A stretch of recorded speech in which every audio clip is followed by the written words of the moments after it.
नमस्कार साथियों, आपका बहुत बहुत स्वागत है आपके अपने करंट हेवन के यूट्यूब चैनल पर। आशा करते हैं बेहतरीन होंगे और इस सेशन को ज़रूर आप डेली रात में 9 बजे, 9:10 पर, 9:05 पर जब भी आता है आप इसको फॉलो कर रहे होंगे। साथियों, यह हिस्ट्री का हमने क्लास चलाया है पेट के लिए। इसके बाद ज्योग्राफी का चलाएंगे। ज्योग्राफी का 15 वीडियो बनाया आपके पास है, हमने बना के रखा हुआ है, बस इसको अपलोड करना है, इतना समझ लीजिए। टाइम नहीं वेस्ट होगा। हिस्ट्री के लिए थोड़ा सा टाइम जा रहा है, हिस्ट्री के लिए हम पढ़ा रहे हैं फिर से, क्योंकि थोड़ी सी सिलेबस चेंज है, तो फिर पिछला वाला जो हमने हिस्ट्री पढ़ाया था उसी को यहाँ पे लगा देते। तो खैर, ज्योग्राफी के लिए मशक्क़त तो नहीं करना पड़ेगा। हमने कम से कम नहीं तो 30-35 वीडियो बना के रखा हुआ है, सब एक एक करके लगा देंगे। इंडियन ज्योग्राफी, वर्ल्ड ज्योग्राफी, जितना आपके पेट के लिए यूजफुल होगा उसके लिए नहीं टेंशन है। इसके बाद तुरंत हम हिस्ट्री ही स्टार्ट करेंगे।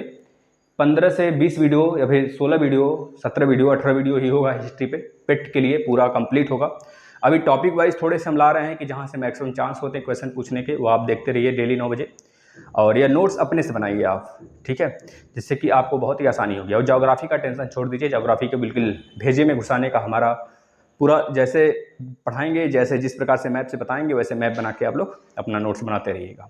और आगे बात हिंदी की, तो हिंदी के लिए हमने पूरा का पूरा कंप्लीट सेशन हिंदी का करा रखा है। आप आएंगे, वहाँ पे बहुत सारे बच्चे पूछ भी रहे थे कल कि सर हिंदी के लिए कंप्लीट सेशन जो आपने यूपी टेट सीटेट के लिए कराया है, क्या वही हिंदी तो सभी जगह समान होती है?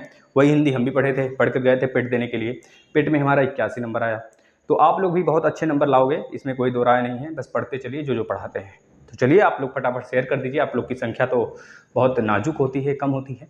खैर, अगर एक बंदा शेयर करेंगे कम से कम 20-25 बच्चों के पास, क्योंकि बच्चों की संख्या इस बार पेट में बढ़ने वाली है और इस बार कंपटीशन भी बढ़ेगा। पिछली बार 64 गया था कट ऑफ, इस बार 70 के आसपास रहेगा। नॉर्मलाइजेशन के बाद, नॉर्मलाइजेशन में 1-2 नंबर बढ़ता भी है, घटता भी है। तो इसमें जैसा पेपर का लेवल होता है, क्योंकि पेपर एक ही दिन होगा 2 शिफ्ट में। तो चलिए स्टार्ट कर लेते हैं।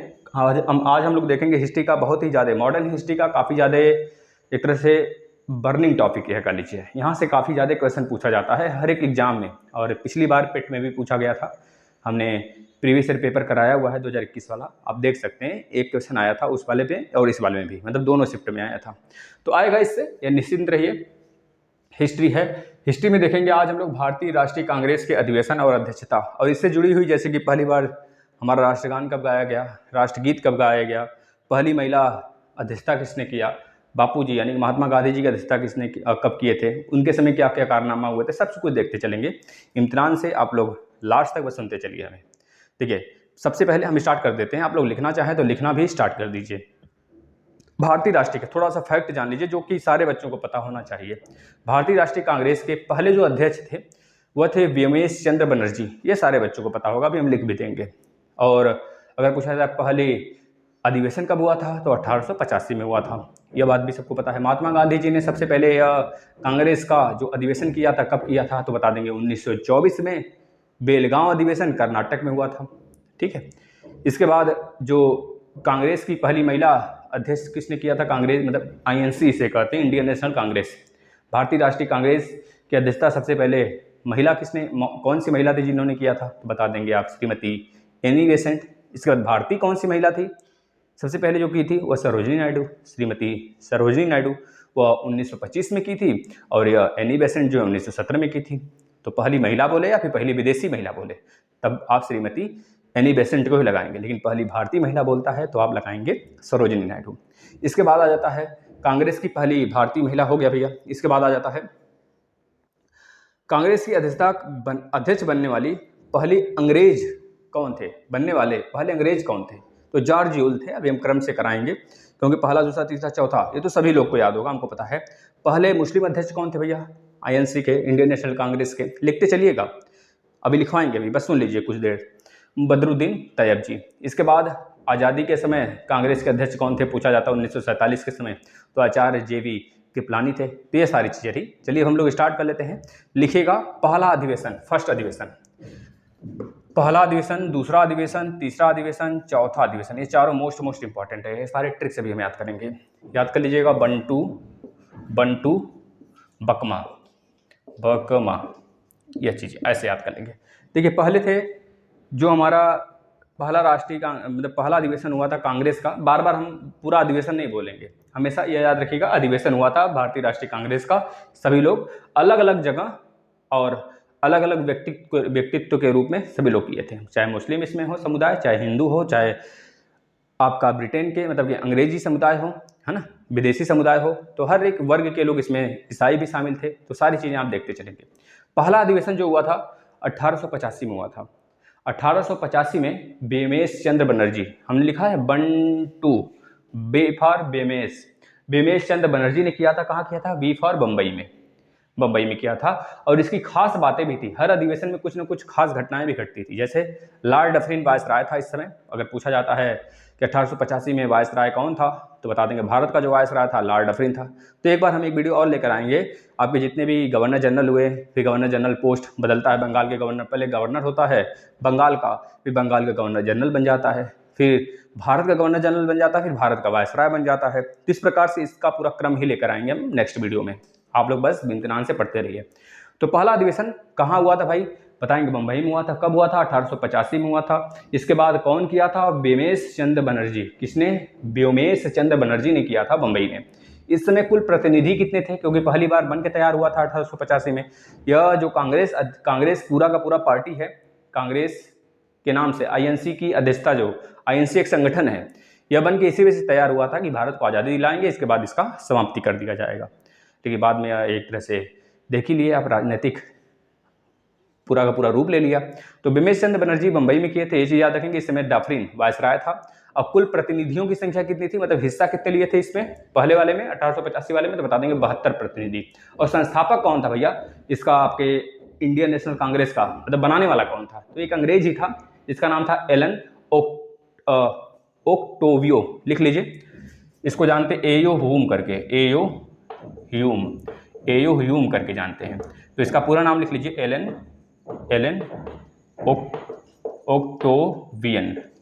ओक्टोवियन ह्यूम।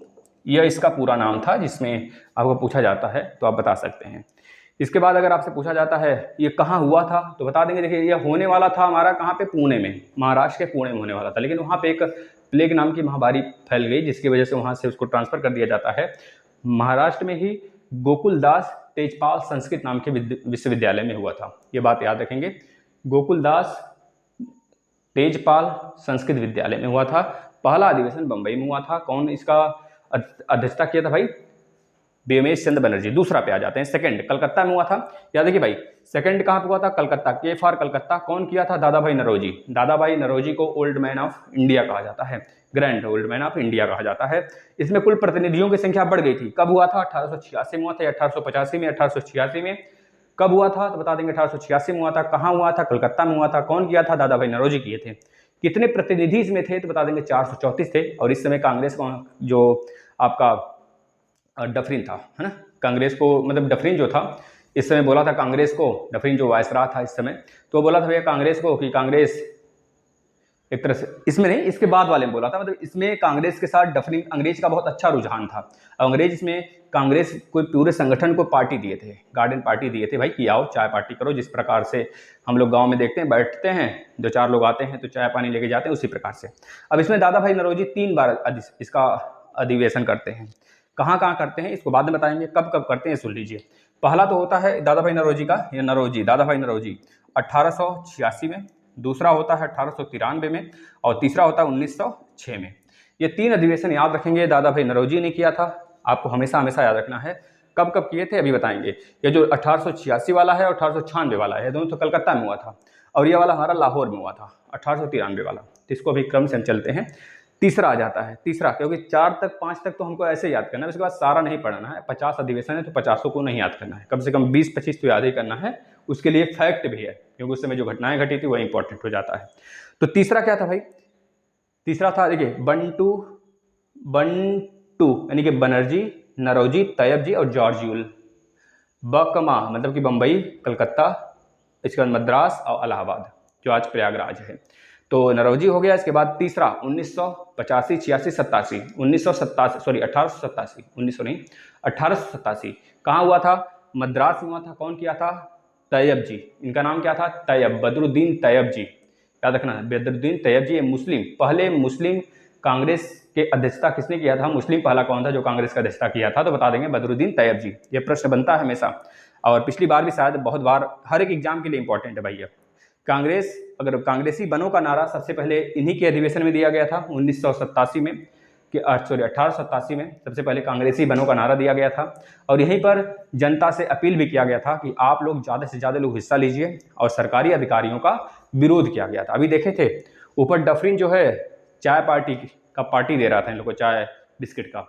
अब क्या हो रहा है, यहाँ पर अंग्रेज से ही विरोध हो गया इन लोग का। मतलब पूछा जाता है आपसे कि कब अंग्रेज जो है कांग्रेस पार्टी को एक तरह से कह लीजिए कि टी पार्टी के रूप में जाने, या फिर ईडन गार्डन पार्टी के रूप में पार्टी दिया गया था अंग्रेजों की तरफ से डफरिन के द्वारा, तो बताएंगे 86 में। लेकिन 87 में मनमुटाव हो जाता है, फिर से अलग हो जाता है। यहाँ से अंग्रेजों का रुझान अब बदल जाता है, क्योंकि जब लोग ऊंचाइयों को छूते हैं तो आसपास के जो कीड़े मकोड़े होते हैं जलने लगते हैं, पता है कि नहीं। तो ये चीज़ें इनके साथ भी होने लगी। अब कांग्रेस की पहले जो 78 केवल यहाँ पर देखे थे प्रतिनिधि थे, अब यहाँ से बढ़ने लगे 500, 1000, 2000, अब पूरे भारत में फैलने लगे धीरे धीरे, है ना।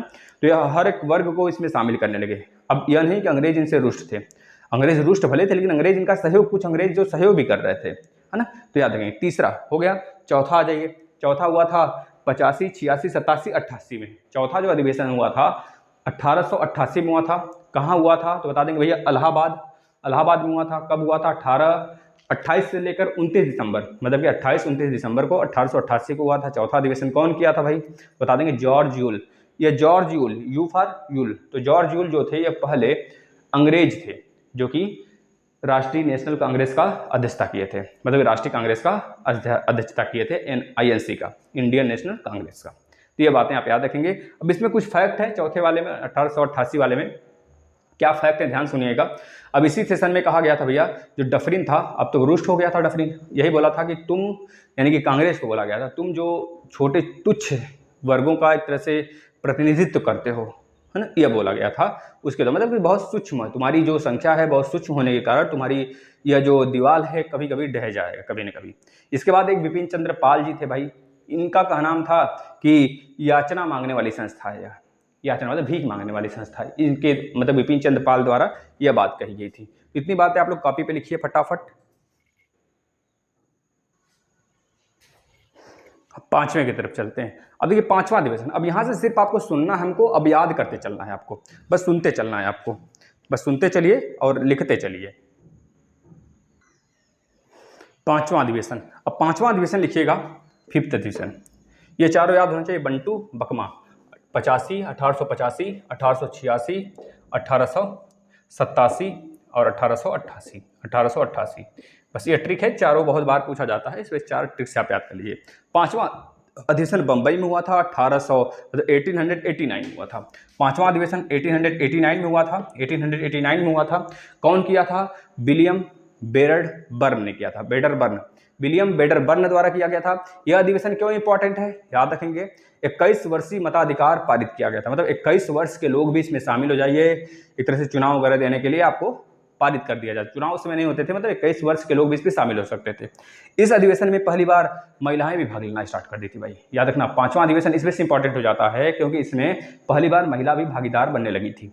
इसके बाद 9th नंबर के पे आ जाते हैं, 5 तक यहाँ तक रहने दीजिए। इसके बाद 9वें नंबर का, जो अब आपको यह नहीं याद करना है कि कौन सा अधिवेशन कब हुआ था, 9वां नंबर है, 5वां नंबर है, 6ठा नंबर, यह नहीं याद करना है। सिर्फ आपको यह याद करना है कहाँ हुआ था, कब हुआ था और कौन अध्यक्षता किया था, बस ये चीज़ें। तो 9th नंबर हम बस बोलते चल रहे हैं। 9th नंबर का जो था वह लाहौर में हुआ था। 1893 वाला जो अधिवेशन हुआ था, 1893 वाला जो अधिवेशन हुआ था, यह 9th नंबर का था। यह नहीं याद करना है आपको, सिर्फ डेट याद करना है, कहाँ हुआ था। लाहौर में हुआ था। लाहौर में हुआ था। कहाँ हुआ था भाई? लाहौर में हुआ था। किसके द्वारा किया गया था तो बता देंगे, दादा भाई नौरोजी द्वारा। अभी हमने बताया था ना भाई, दादा भाई नौरोजी द्वारा 1886, 93 और 1906 वाला, तो यही था लाहौर का। 1893 में लाहौर में यह अधिवेशन हुआ था दादा भाई नौरोजी का। इस अधिवेशन में सिविल सेवा परीक्षा भारत में करवाने का मांग किया गया था सबसे पहले। अब 12वें नंबर का अधिवेशन। 12वें नंबर का अधिवेशन कलकत्ता में हुआ था 1896 में। 1896 में हुआ था, कलकत्ता में हुआ था। कलकत्ता में हुआ था। और किसने किया था? 12वें नंबर का अधिवेशन कलकत्ता में हुआ था, 1896 में हुआ था। रहीमतुल्लाह सयानी साहब ने किया था, याद रखेंगे। और यह अधिवेशन क्यों इंपॉर्टेंट हो जाता है, आपको बता दें कि जो सबसे पहले जो वंदे मातरम गाया गया था, इसी अधिवेशन में गाया गया था 1896 में। तो आपसे पूछा जाता है जो आपका राष्ट्रीय गीत है वंदे मातरम पहली बार किस अधिवेशन में गाया गया था और उस समय कौन अध्यक्षता कर रहा था? तो बता देंगे 1896 में गाया गया था। रहीमतुल्लाह सयानी अध्यक्षता कर रहे थे कांग्रेस का। और कह लीजिए कि बंकिम चंद्र चटर्जी जो वंदे मातरम हैं इनके द्वारा लिखा गया है ना। और इसी समय दादा भाई नौरोजी धन बहिर्गमन का सिद्धांत देते हैं। धन बहिर्गमन का मतलब हो गया कि जो अंग्रेज हैं यहाँ से धन लूट पाट के अपने विदेश में ले जा रहे हैं, इसके बारे में बताए थे, है ना। इसके बाद 17वें नंबर का जो हमारा INC का अध्यक्षता है कलकत्ता में हुआ था। कहाँ हुआ था? कोलकाता में। 17वें नंबर का 1901 में हुआ था, फिर कलकत्ता में हुआ था। और कौन किया था इसकी अध्यक्षता भाई? 1901 वाले का अध्यक्षता किसने किया था? ये कलकत्ता में हुआ था, याद रखेंगे। और इसका अध्यक्षता जो जिसके द्वारा किया गया था वो दिनसा बाचा थे। दिनसा बाचा। यह इंपॉर्टेंट क्यों हो जाता है यह सेशन? क्योंकि साथी महात्मा गांधी पहली बार इसमें हिस्सा लिए थे, न कि इसकी अध्यक्षता किए थे। याद रखना, गांधी जी जो अध्यक्षता करते हैं वो 1924 में करते हैं INC की। लेकिन जैसे कि जब आप बाहर रहते हो, इस समय अफ्रीका में रह रहे थे गांधी जी, वकालत कर रहे थे वहाँ पे, तो जब जैसे कि आप बाहर रहते तो आप आते जाते हो घर पे, उसी प्रकार से महात्मा गांधी जी अपने घर आए थे भारत अफ्रीका से। तो उस समय पता चला इनको कि 1901 में अध्यक्षता हो रहा है INC का, इंडियन नेशनल कांग्रेस का। तो सबसे पहले महात्मा गांधी जी जो INC में भाग लेते हैं, अध्यक्षता नहीं करते हैं, भाग लेते हैं, सिर्फ हिस्सा लेते हैं, जाते हैं पार्टी, जैसे कोई आ गया तो पार्टी में हिस्सा ले लिए। तो इस प्रकार से इन्होंने किया था 1901 में कलकत्ता में। और दिनसा बाचा उस समय क्या कर रहे थे? अधिवेशन की अध्यक्षता कर रहे थे। इतनी बातें याद रखेंगे। इसके बाद आ जाते हैं 1904 वाले अधिवेशन में 20वें नंबर का अधिवेशन होता है। 20वें नंबर का अधिवेशन होता है, बंबई में होता है, याद रखना है। 1904 वाला कहाँ होता है? बंबई में होता है। और इसकी अध्यक्षता कौन करते हैं 1904 वाले का? तो बता देंगे 1904 वाले का जो अध्यक्षता करते हैं सर हेनरी कॉटन। क्या नाम होता है? सर हेनरी कॉटन, लिख लीजिए। सर हेनरी कॉटन द्वारा किया जाता है। और मोहम्मद अली जिन्ना इसमें पहली बार हिस्सा लिए थे, अध्यक्षता नहीं किए थे, हिस्सा लिए थे। याद रखना, जिस प्रकार से गांधी जी पहली बार हिस्सा लिए थे, इस वजह से जो 1901 वाला अधिवेशन है वो इंपॉर्टेंट हो गया था। सेम इसी प्रकार से मोहम्मद अली जिन्ना पहली बार हिस्सा लिए थे, क्योंकि जिस प्रकार से हमारे लिए गांधी जी महापुरुष के रूप में जाने जाते हैं भारत के लिए, उसी प्रकार से पाकिस्तान के लिए मोहम्मद अली जिन्ना, है ना, महापुरुष के रूप में जाने जाते हैं, वहाँ के गांधी के रूप में जाने जाते हैं। तो याद रखना 1904 का अधिवेशन जो है बंबई में हुआ था, सर हेनरी कॉटन द्वारा किया गया था। और मोहम्मद अली जिन्ना उसमें पहली बार भाग लिए थे, हिस्सा लिए थे। इसके बाद 21वें नंबर का अधिवेशन मोस्ट इंपॉर्टेंट डाल के लिख लीजिएगा, क्योंकि 1905 में गोपाल कृष्ण गोखले द्वारा इस अधिवेशन की अध्यक्षता किया गया था। गोपाल कृष्ण गोखले 1905, गोपाल कृष्ण गोखले द्वारा अध्यक्षता किया गया था 1905 में। ये चीज़ें याद रखेंगे। और यह कौन सा अधिवेशन था इसकी जरूरत नहीं है, बस आप ये याद रख लो, गोपाल कृष्ण गोखले अधिवेशन की अध्यक्षता किए थे। कहाँ हुआ था यह बात भी जरूरी है, वाराणसी। कहाँ पे हुआ था भाई? वाराणसी में हुआ था, याद रखेंगे। और एक तरह से कहा जाता है जो हमारे बंगाल विभाजन है, बंगाल विभाजन भी इन्हीं के समय हुआ था 1905 में। स्वदेशी आंदोलन का समर्थन एक तरह से किया गया था, उसके बाद बंगाल विभाजन भी देखने को मिला था उसी के विरोध में। तो ये चीज़ें इसमें देखने को मिली थी। इसके बाद कह लीजिए जो महात्मा गांधी जी थे उनके राजनीतिक गुरु भी थे गोपाल कृष्ण गोखले। ये बात भी याद रखिएगा यहाँ से, जो गोपाल कृष्ण गोखले हैं यही तो हैं गांधी जी के राजनीतिक गुरु, याद रखना है आपको। अब 22वें नंबर के अधिवेशन की तरफ हम लोग आ जाते हैं। 22वें नंबर का अधिवेशन ध्यान से देखते चलिए, हम एक तरफ से लिख भी देते हैं। 22वें नंबर का अधिवेशन यहाँ तक लिख लीजिए पहले, और सारा चीज़ रिवाइज करते चलिए। एक नोट्स आप बना लीजिए, क्योंकि डायरेक्ट एक ही दिन में नहीं याद होगा ना, नोट्स बनाते चलेंगे और अपने से लिखे रहेंगे तो सारी चीज़ें आपके पक्ष में रहेंगी। नहीं तो पता चला आप PDF ले लिए, PDF तो आपको ऐसे भी मिल जाएगा, कहीं से मिल जाएगा PDF। हमको क्या है, PDF बना के डाल देंगे, लेकिन आप लोग पढ़ें तब ना। अब ऐसे क्या है, आप जितनी बार वीडियो देखेंगे उतनी बार रिवाइज होगा। तो आप लोग रिवाइज करने पे रिवाइज बार बार करिए, क्योंकि आप आगामी मान लीजिए पेट का दे लिए, फिर लेखपाल का एग्जाम देंगे, ऐसे बहुत सारे एग्जाम जब होंगे पेट के आधार पे, तो वहाँ सब भी यही सारी चीज़ें पूछी जाएंगी। चलिए कौन से हैं? 22वें नंबर हो गया, 21वें नंबर हो गया वाराणसी वाला। अब आते हैं 22वें नंबर। 1906 कलकत्ता में हुआ था और इस अधिवेशन की जो अध्यक्षता किया गया था भाई, फिर से हमने बताया ना 1885, 1893 और 1906 वाला दादा भाई नौरोजी किए थे। जो 1893 वाला था वह हुआ था लाहौर में दादा भाई नौरोजी द्वारा, और जो 1800 1986 वाला था और 1906 वाला है। ये कलकत्ता में हुआ था दोनों का दोनों। इसकी अध्यक्षता दादा भाई नौरोजी ही किए थे और इस अधिवेशन में पहली बार स्वराज शब्द की उत्पत्ति हुई थी। याद रखना, आपसे पूछा जाता है 1906 का अध्यक्षता किसने किया था, तो बता देंगे दादा भाई नौरोजी किए थे। और इसमें स्वराज शब्द की सबसे पहले मांग किया गया था। स्वराज मांगा नहीं गया था, बस एक तरह से इसकी उत्पत्ति हुई थी स्वराज की एक तरह से देखने को मिला था शब्द इसमें। और 1906 में हुआ था। कहाँ हुआ था भैया? कलकत्ता में हुआ था। ये बात याद रखेंगे। इसके बाद 23वें नंबर का 1907 में। 23वें नंबर का 1907 में हुआ था। 1907 में हुआ था। कहाँ हुआ था? सूरत अधिवेशन इससे कहा जाता है। इस समय रास बिहारी घोष होते हैं। रास बिहारी घोष सूरत अधिवेशन, सूरत लिख लीजिए। और रास बिहारी घोष इसकी अध्यक्षता करते हैं। रास बिहारी घोष इसकी अध्यक्षता करते हैं, अधिवेशन की अध्यक्षता करते हैं। इसके बाद साथ ही इसमें इस अधिवेशन की खास बात क्या है? कांग्रेस दो भागों में टूट जाती है। आपको पता होना चाहिए गरम दल और नरम दल। गरम दल के जो नेता होते हैं लाल बाल पाल और घोष, है ना, याद रखेंगे। लाल बाल पाल ही नहीं, एक और थे, 4 व्यक्ति थे, घोष भी थे। जो लाल थे इनको लाला लाजपत राय के नाम से जानते हैं। जो बाल थे बाल गंगाधर तिलक, और जो पाल थे बिपिन चंद्र पाल, और जो घोष थे अरविंद घोष। ये चारों लोग क्या थे? गरम दल के नेता थे। इसके बाद 26वां अधिवेशन बहुत इंपॉर्टेंट है। 1911 में हुआ था। 1911 में हुआ था 26वां अधिवेशन। कहाँ पे हुआ था? यह भी कलकत्ता में हुआ था। कहाँ हुआ था? कलकत्ता में हुआ था। जैसे 1896 में सबसे पहले हम लोग राष्ट्रगीत देखने को मिला था।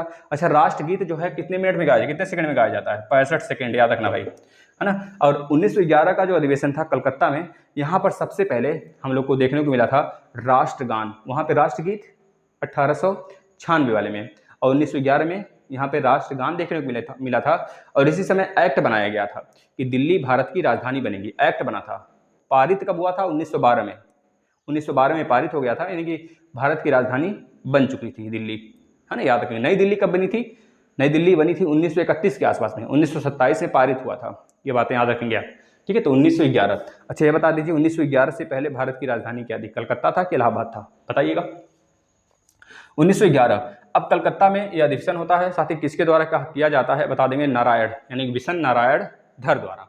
बिशन नारायण धर, इसको ट्रिक से भी आप याद कर सकते हैं। बहुत ज़्यादा इंपॉर्टेंट है साथ ही ये सेशन, यह अधिवेशन बहुत ज़्यादा इंपॉर्टेंट है। जैसे कि कलकत्ता में सबसे पहले आपको पता होना चाहिए जो राष्ट्रगान है। राष्ट्रगान कैसे जाना जाता है भाई? राष्ट्रगान को भारत में नारायण लोग गाते हैं। इस तरह से आप इसको याद कर सकते हैं, नारायण लोग।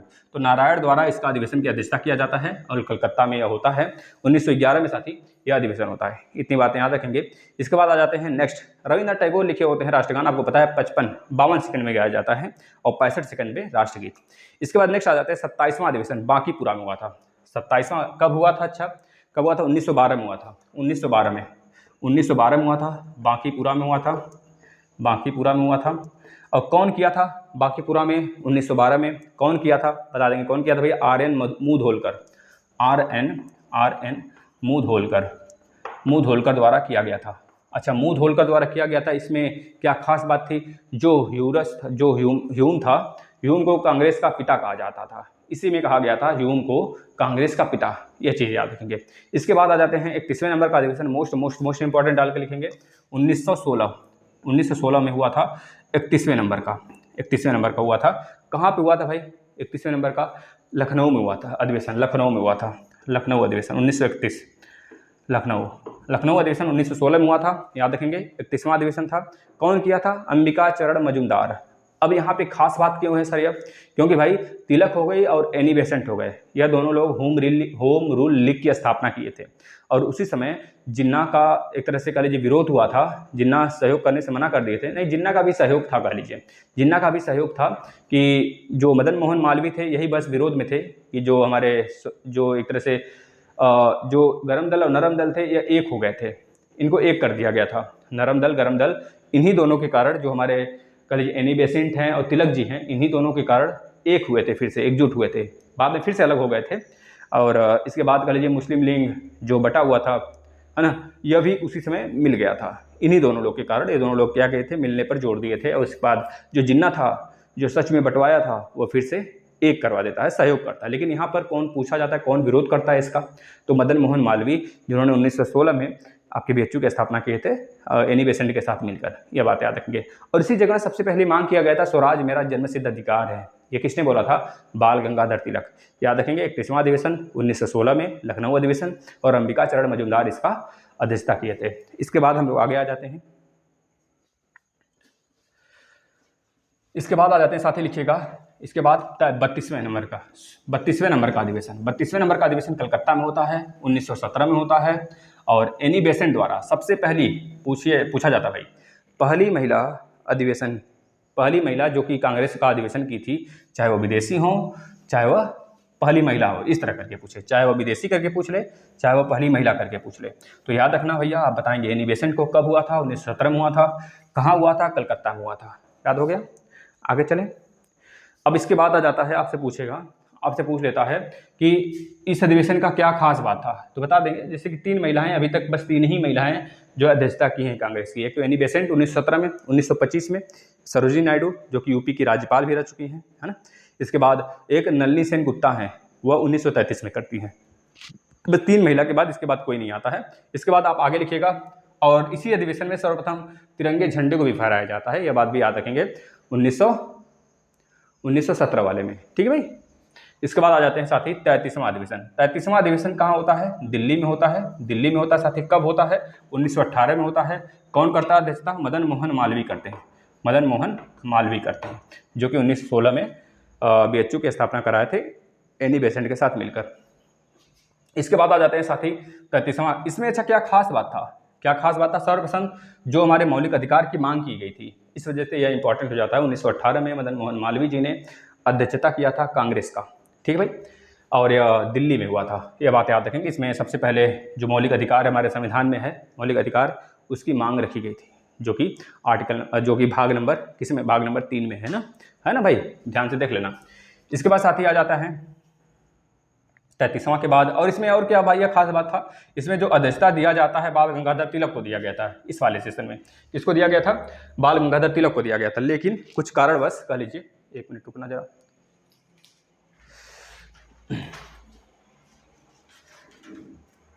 कुछ कारणवश क्या हो गया, बाल गंगाधर तिलक को जेल भेज दिया जाता है। वो जेल चले जाते हैं भाई। इस वजह से मदन मोहन मालवीय को यह सेशन किया जाता है, मदन मोहन मालवीय द्वारा यह सेशन किया जाता है। और उनको किस जेल भेजा जाता है भाई? मांडले जेल, जो कि म्यांमार में स्थित है। वहीं पर एक यह बुक लिख देते हैं मांडले जेल में बाल गंगाधर तिलक। कौन सा बुक होता है? गीता रहस्य, गीता रहस्य नाम का किसका बुक होता है? आप बता देंगे। कहाँ लिखा गया था? मांडले जेल में। किसके द्वारा लिखा गया था? बाल गंगाधर तिलक द्वारा, जो कि अध्यक्षता करने वाले थे 1918 का दिल्ली वाला अधिवेशन। लेकिन अधिवेशन उस समय किसके हाथ में चला जाता है? मदन मोहन मालवीय द्वारा किया जाता है। इसके बाद साथ ही आ जाता है एक तरह से जो हमारे बाल गंगाधर तिलक हैं, आपको पता होना चाहिए, इन्हीं के समय इन्होंने स्टार्ट किया था महाराष्ट्र में जो आपका गणपति उत्सव है, इन्हें स्टार्ट किए थे भाई। और पंजाब नेशनल बैंक की भी स्थापना इनके द्वारा ही किया गया था सबसे पहले महाराष्ट्र में, है ना, याद होना चाहिए। इसके बाद साथ ही आ जाता है 35वां अधिवेशन। नागपुर में होता है। नागपुर में होता है 35वां अधिवेशन। कब होता है? 1920 में होता है। कौन करता है? वीर राघवाचारी करते हैं। वीर राघवाचारी करते हैं। याद रखना, वीर राघवाचारी करते हैं। और यह क्यों इंपॉर्टेंट है अच्छा इतना? क्योंकि 25 पैसे देकर, 25 पैसे चंदा लेकर, कह लीजिए कि 25 पैसे चंदा लेकर 21 वर्ष के जितने युवा थे सबको इसमें शामिल होने के लिए प्रेरणा दिया गया। प्रेरणा मतलब फोर्स नहीं, मतलब एक तरह से कहा गया भी आप लोग आ सकते हो 25 पैसे चंदा देकर। ये बात याद रखेंगे। इसके बाद साथ ही आ जाता है कौन सा अधिवेशन? 36वां अधिवेशन। 36वां अधिवेशन अहमदाबाद में हुआ था 1921 में। अहमदाबाद, गुजरात का भाई, अहमदाबाद में हुआ था। चित्तरंजन दास द्वारा किया गया था भाई, जहाँ के चंगू मंगू हैं, शाह साहब मोदी जी, दोनों लोग गुजरात के हैं। तो चित्तरंजन दास द्वारा इसकी अध्यक्षता की गई थी अहमदाबाद में 1921 में। बस इतनी बातें याद रखेंगे, यहाँ से पूछा जाता है। और हकीम अजमल खान ने एक तरह से कह लीजिए कि चलिए अच्छा बस इतना याद रखिएगा। एक मिनट बेटा, यहाँ पे चित्तरंजन दास जो थे इनको अध्यक्षता करना था। जिस प्रकार से इसमें था मदन मोहन मालवीय को दे दिया गया था और हमारे जो तिलक जी थे इनको करना था, ये जेल चले जाते हैं। उसी प्रकार से सेम चित्तरंजन दास जी इसमें जेल चले जाते हैं। कौन इनकी अध्यक्षता संभाल लेता? हकीम अजमल। तो 2 ऐसे अधिवेशन थे जिसकी अध्यक्षता होने से पहले जिनको करने के लिए दिया गया था वो जेल चले जाते हैं, तो उनकी जगह कोई दूसरा करने आ जाता है। तो याद रखेंगे 33वां और यह 35वां है, सॉरी 36वां है, 36वां। इसके बाद आ जाता है 37वां अधिवेशन गया में हुआ था। 37वां कहाँ हुआ था? गया में हुआ था। कब हुआ था भैया? 1922 में हुआ था। और चित्तरंजन दास जो वही जेल चले जाते हैं फिर से वापस आते हैं, चित्तरंजन दास द्वारा फिर से अध्यक्षता कराया जाता है। और इसी समय स्वराज पार्टी की स्थापना हुई थी, स्वराज पार्टी की। चित्तरंजन दास और प्लस मोतीलाल नेहरू जी द्वारा मिलकर जो है कि आपका स्वराज पार्टी की स्थापना हुआ था ना भाई। उस समय आपको पता है कि 1922 में जो गोरखपुर चौरी चौरा कांड हो जाता है, गांधी जी असहयोग आंदोलन वापस ले लेते हैं 1920 वाला 1922 में। इस वजह से ये लोग अपना रुष्ट हो जाते हैं और स्वराज पार्टी की स्थापना करते हैं, चित्तरंजन दास प्लस तिलक, ये सब लोग मिलकर। इसके बाद आ जाते हैं साथी, गया के बाद आ जाता है आपका बेलगांव अधिवेशन। मोस्ट इंपॉर्टेंट है, 39वें नंबर का अधिवेशन, बेलगांव अधिवेशन। बेलगांव कोई गांव नहीं है, बेलगांव एक शहर ही है, लेकिन ये कर्नाटक का है। और इसकी अध्यक्षता इसमें इंपॉर्टेंट हो जाता है क्योंकि पहली बार गांधी जी 1901 में तो शामिल हुए थे, लेकिन अध्यक्षता कब किए थे? 1924 में। याद रखना है, बेलगांव अधिवेशन 39वें नंबर का अधिवेशन है। ये पूछा जाता है आपसे, कहीं कहीं लूसेंट में आप देखेंगे तो 40वें नंबर का मिल जाएगा, लेकिन रियल में जो स्टैंडर्ड बुक है उसमें 39 नंबर है, तो 39 ही मानेंगे। हमने काउंट भी किया था तो 39वें नंबर का आया था, लेकिन लूसेंट में एक बार नहीं हुआ था, जैसे कि 39वें नंबर का है 1924 का, तो 2 बार अधिवेशन नहीं हुआ। याद रखेंगे, कभी आपको छांटना हुआ तो आप छांट सकते हैं, एलिमिनेट कर सकते हैं इसको। 1930 में ना हुआ था और 1935 में, यह दोनों बार अधिवेशन नहीं हुआ था किसी कारणवश, याद रखेंगे। इसके बाद एक काम और याद रखेंगे, 1919 में और 1928 में जो अधिवेशन हुआ था यह मोतीलाल नेहरू जी द्वारा किया गया था, जो कि जवाहरलाल नेहरू जी के पिताजी थे। यह बहुत बार पूछा जाता है। इसके बाद आ जाते हैं 1924 के बाद कौन करता है भैया? 1925 में भारतीय महिला, सबसे पहली भारतीय महिला, याद रखना, महिला नहीं, भारतीय महिला सरोजिनी नायडू द्वारा इसकी अध्यक्षता किया जाता है। कहाँ पे किया जाता है भाई? यह किस नंबर का रहता है? 40वें नंबर का रहता है अधिवेशन। कहाँ पे किया जाता है? याद रखेंगे, सरोजिनी नायडू द्वारा किया जाता है और कलकत्ता में किया जाता है। इसके बाद आ जाता है 41वें नंबर का, जो 41वें नंबर का अधिवेशन होता है यह किया जाता है साथी 1926 में। 1926 में किया जाता है। कब, किसके द्वारा किया जाता है? एन श्रीनिवास अयंगर द्वारा किया जाता है। कांग्रेस नेताओं को एन श्रीनिवास लिख लीजिए, एन श्रीनिवास द्वारा किया जाता है। यह इंपॉर्टेंट इस वजह से हो जाता है 1926 वाला, क्योंकि इसमें कांग्रेस नेताओं को यह कहा जाता है कि आप लोग खादी के वस्त्र पहनिए। किसके भाई? खादी उद्योग के वस्त्र पहनिए। उसमें इनको एक तरह से फेमस किया गया खादी के लिए। आज भी देखते हैं नेता लोग खादी के ही वस्त्र पहनते हैं, कहीं कहीं बहुत सारे लोग तो भैया कोट पजामा पहन लो। विदेशों में देखो भैया, तो जो ब्रिटेन के हो गए या फिर अमेरिका के हो गए, ये लोग कोट वगैरह पहनते हैं। ये लोग को खादी, भारत के जो एक संस्कृति है, कल्चर है ना, तो भारत के जो पुराने नेता थे तो आप देखेंगे तो खादी के वस्त्र ही पहनते थे। और आज तो फैशन चला है, नेता लोग भी फैशन करते हैं। चलो भाई अगला आ जाते हैं। अगला अधिवेशन कौन सा है? 41 के बाद आ जाते हैं 44वें नंबर का। मोस्ट इंपॉर्टेंट डाल के 44वें नंबर का अधिवेशन लाहौर में हुआ था। कहाँ हुआ था? लाहौर में हुआ था। कौन किया था? 1929 में हुआ था। कौन किया था? साथ ही याद रखेंगे, यह किए थे जवाहरलाल नेहरू जी द्वारा किया गया था। अब इस अधिवेशन के बाद 1930 में कोई अधिवेशन नहीं हुआ था, और 1929 वाला इसलिए इंपॉर्टेंट हो जाता है क्योंकि इसके जस्ट बाद 26 जनवरी, क्योंकि आपको पता होना चाहिए 26 जनवरी 1950 को हमारा जो संविधान है पूरे भारत को सौंप दिया जाता है, लेकिन बनता है 26 नवंबर 1949 को। उसके बावजूद भी हम 26 नवंबर को लागू नहीं करते हैं पूरे देश को, इसी वजह से, क्योंकि 26 जनवरी 1930 वाले सेशन को याद करना था हमें। क्यों याद करना था? क्योंकि इसी समय पूर्ण स्वाधीनता दिवस मनाया गया था। इस बात को याद रखेंगे। इसके बाद आ जाते हैं 45वां अधिवेशन आ जाते हैं। ये हुआ था कराची में, और इसकी अध्यक्षता किए थे हमारे लौह पुरुष, याद रखना, सरदार वल्लभ भाई पटेल करते हैं। और इस समय गांधी जी ने बोला था कि यह 31वां अधिवेशन था, सॉरी नहीं सही है, 1931 में हुआ था भाई, यह 45वां अधिवेशन है। इसी समय गांधी जी ने बोला था कि गांधी मर सकता है लेकिन गांधीवाद नहीं मर सकता है। नारा हमने पढ़ा दिया, कल नारा वाला क्लास था। जो बच्चे नहीं देखे हैं, चौथा क्लास है, देख लो भैया।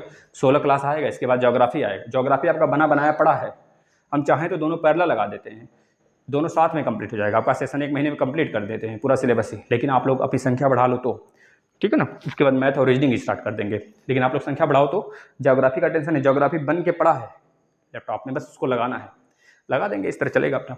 अब देखना इसके बाद साथी कौन सा अधिवेशन होता है, याद रखना भैया 48वें नंबर का अधिवेशन है। 48वें नंबर का अधिवेशन कौन करता है? बम्बई में होता है। पहली बात याद रखेंगे, बम्बई में होता है। बम्बई में होता है 1934 में होता है, 1934 में होता है। कौन करता है? राजेंद्र प्रसाद जी, जो आपके पहले प्रेसिडेंट होते हैं। याद रखना, पहले प्रेसिडेंट भी 1950 से माना गया था। 1950 से ही राष्ट्रगीत और राष्ट्रगान को अपनाया गया था। 1947 को झंडे को अपनाया गया था, जो आज का झंडा है, मॉडर्न झंडा। ठीक है ना, ये बात याद रखेंगे। इसके बाद 48वें के बाद आ जाता है 48वें। अच्छा, क्या क्या हुआ था कांड, भैया बता दो। अखिल भारतीय खादी ग्रामोदय की स्थापना हुआ था। अखिल भारतीय ग्रामोदय के जो अध्यक्ष थे वो हमारे महात्मा गांधी जी थे, है ना, याद रखेंगे। और इसमें एक चीज़ और किया गया था भैया, और कह लीजिए कि अखिल भारतीय चरखा संघ स्थापना हुआ था। चरखा संघ का भी स्थापना किया गया था। इसके भी अध्यक्ष जो थे महात्मा गांधी जी थे। इसके बाद 1919 से लेकर 1928 तक, एक मिनट, ये तो हो गया ना, हमने बता दिया। 1919 और 1928 दोनों का अधिवेशन कौन किए थे? हमारे मोतीलाल नेहरू जी किए थे। इसके बाद आ जाते हैं 1930 से लेकर 1935, ये बताए थे। मतलब इन दोनों में नहीं हुआ था अधिवेशन, 1930 और 35 में नहीं हुआ था। इसके बाद आ जाइए 49वां अधिवेशन। यह कहाँ हुआ था? 49वां अधिवेशन बता दीजिए। लखनऊ में हुआ था। यह लखनऊ में हुआ था। कौन किया था? यह भी हमारे 1936 में हुआ था। यह भी हमारा कौन किया था भैया? जवाहरलाल नेहरू, JL नेहरू ने किया था। याद रखना, JL नेहरू ने किया था। जवाहरलाल नेहरू जी द्वारा इसको संपन्न कराया गया था लखनऊ में। बहुत बार पूछा जाता है भाई, याद रखेंगे। इसके बाद 50वें नंबर का अधिवेशन फैजपुर में हुआ था। कहाँ हुआ था? फैजपुर में हुआ था। बंगाल में पड़ता है फैजपुर। कहाँ पड़ता है भाई? बंगाल में पड़ता है फैजपुर। और कह लीजिए बंगाल में फैजपुर पड़ता है। और इसी जगह, एक मिनट, ये कौन से नंबर का? 50वां नंबर है, 50वां, सही है। 50वां नंबर फैजपुर में, बंगाल में पड़ता है। यह अधिवेशन कब हुआ था? बता दीजिए कब हुआ था? 50वें नंबर का 1949 था, 49-36 यानी 1937 में था। यह भी जवाहरलाल नेहरू जी द्वारा ही किया जाता है। बताओ, JL नेहरू जी द्वारा। यानी कि JL नेहरू आप देख पा रहे हैं 1929 का किए, 1936 का किए, 1937 का किए। जो 1929 का किए तो लाहौर अधिवेशन था, आपका 36 वाला लखनऊ अधिवेशन था, और 1937 वाला फैजपुर अधिवेशन है, जो कि बंगाल का एक शहर है। याद रखेंगे भाई। इसके बाद आ जाता है साथी, इसके बाद अब इंपॉर्टेंट खत्म ही होने वाला, बस रुके रहिए लास्ट तक। इसके बाद 51वें नंबर का, जो 51वां नंबर था, मोस्ट इंपॉर्टेंट डाल के लिखिएगा, 1938 में हुआ था। और 52वां नंबर मोस्ट इंपॉर्टेंट डाल के लिखिएगा, ये हुआ था 1939 में। क्योंकि 38 नंबर और 39 नंबर दोनों का अध्यक्षता सुभाष चंद्र बोस, जिनका जन्म कहाँ हुआ था? सुभाष बाबू का जन्म कहाँ हुआ था? कटक में हुआ था, उड़ीसा के कटक में हुआ था। इनको बता दें साथी, यह ना ही प्राइम मिनिस्टर थे, ना ही कोई नेता थे, बस एक साधारण व्यक्ति थे जो कि सिविल सर्विस का एग्जाम क्लियर किए थे।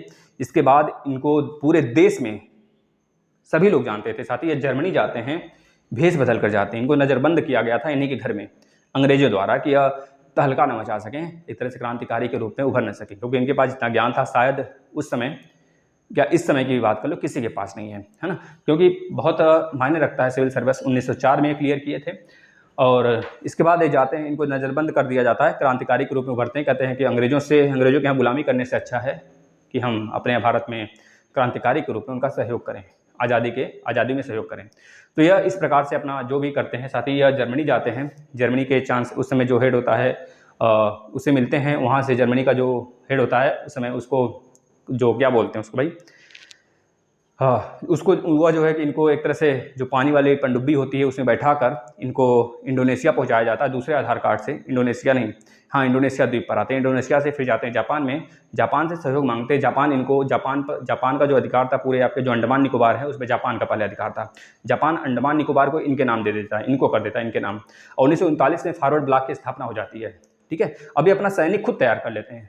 सैनिक तैयार करके जो हमारा दक्षिण मतलब नॉर्थ ईस्ट वाला पूरा का पूरा पोर्शन है भारत का, अरुणाचल प्रदेश, नागालैंड, मणिपुर, ये सब है ना, मिजोरम, त्रिपुरा, मेघालय, असम, तो इस वाले क्षेत्र में आते हैं। पता चलता है इधर भारत को सरेंडर कर दे। मतलब भारत में एक तरह से उसी समय 1946 में नेवी आंदोलन हो गया था। जो नेवी वाले भारत के थे, नेवी, भारतीय नेवी थे, वह एक तरह से आंदोलन छेड़ दी थी कि हमें आज़ादी चाहिए।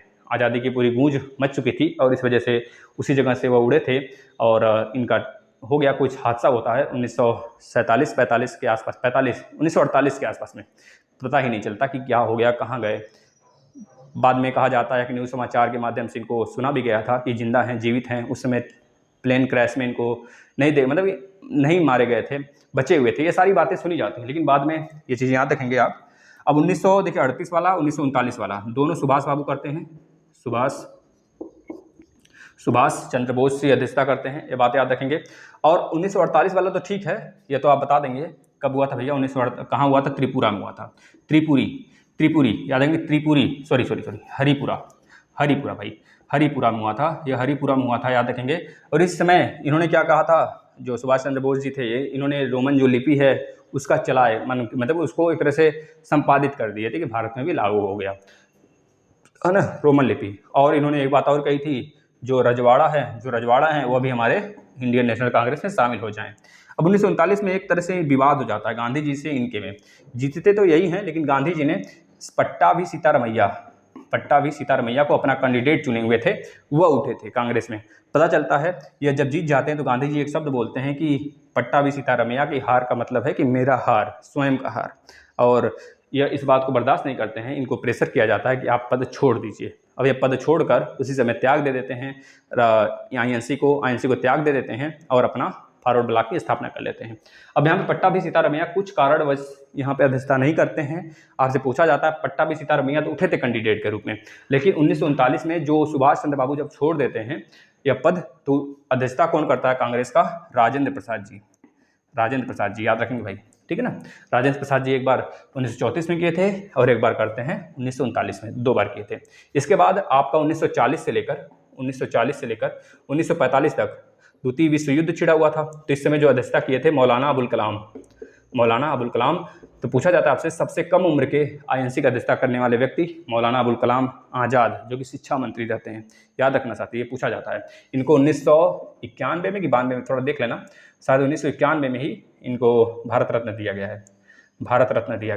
1991 में भारत रत्न दिया गया है। इसके बाद साथी आपको पता है 44वां अधिवेशन जो होता है, लास्ट वाला 54वां अधिवेशन जो होता है मेरठ में होता है 1946 में होता है। जेबी कृपलानी इसकी अध्यक्षता करते हैं, ठीक है। इसके बाद यह 1947 में इस्तीफा देते हैं स्वतंत्रता प्राप्ति के बाद। 1947 से लेकर 1962 तक जवाहरलाल नेहरू जी पीएम के रूप में कार्य करते हैं।